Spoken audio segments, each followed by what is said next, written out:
And they tried this whole bad cop, good cop routine with this very, very grandfather looking white cop. And then this very the younger cop, who was all in my face and screaming at me and everything.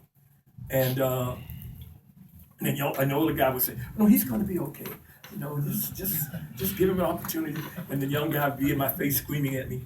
And one thing he did that he went and got about 20 photographs. Just give him the mic for Okay. a second. Sorry. He's trying to help you. See how young people are. Okay. No, don't touch nothing. He went and got about 20 photographs of the autopsy that are done, and then put him. I was sitting at this table. He said, "Look what they did to your leader." And I had to sit there and look at those autopsy photographs, and it was like, but I was determined not to let him see me break. And I looked through them very quietly, gave them back to him. And then when I got out of there and got far away from where they were, that's when I really cried.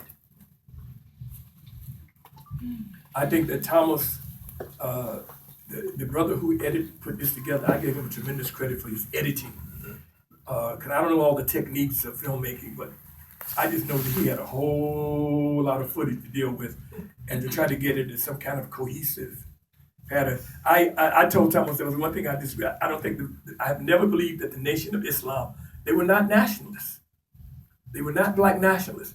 Because they used to always say the Asiatic black man. I remember that very clearly.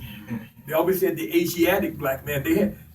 I remember being around people that I knew who were in the nation. They didn't really hardly talk a whole lot about. They talked very little about Africa. They talked more about Asia, and they would always say the Asiatic black man.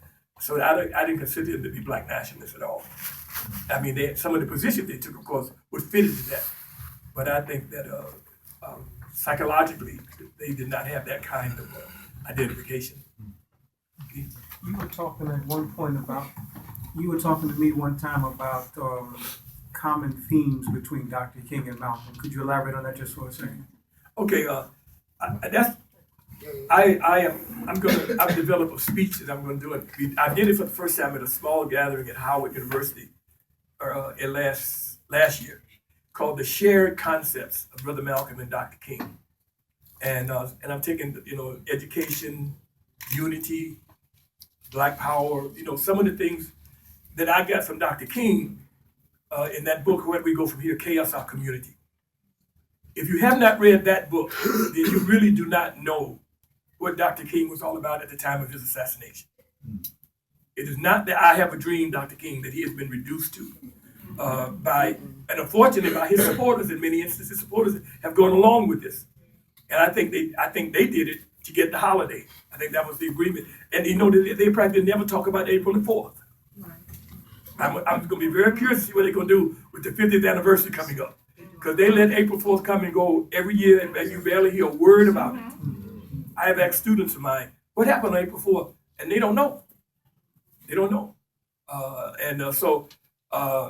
But I believe that those two brothers, J. Edgar